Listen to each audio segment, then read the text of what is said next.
work-life balance. It's a myth that most parents are running after. Honestly, I think work-life balance is just an illusion. It's exhausting to chase something that's actually a mirage. The real work isn't about balancing. The real work is becoming aware of the imbalance and consciously choosing what works for you and your family in this moment. We all have the same 24 hours and we decide how we are going to divide it based on what matters to us. Parenthood changes priorities. When you become a parent, self-care and childcare must be our priorities. And the rest of the time that we have, we divide consciously without guilt.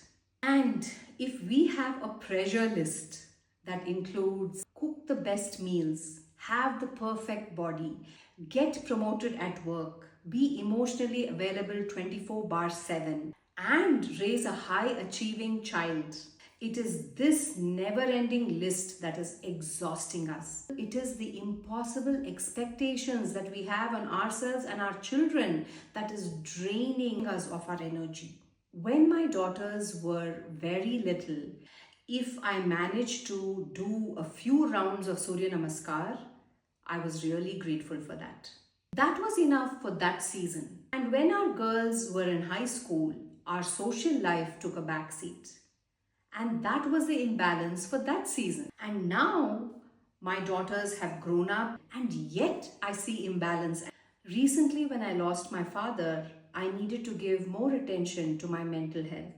So meditation took priority and exercise fell down a little bit.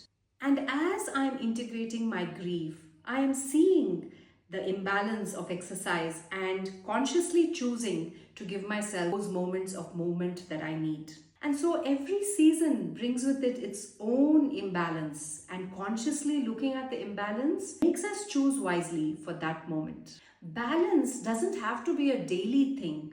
It can be a weekly thing. Making sure to incorporate those activities and those moments in our life that help us work on all the different areas, it eventually tallies. Work-life balance isn't something to achieve, it is something to observe. Every season brings with it its own imbalance. What matters is awareness, conscious choices, and compassion for ourselves. And yes, something will get less of your attention. Just let it not be your child.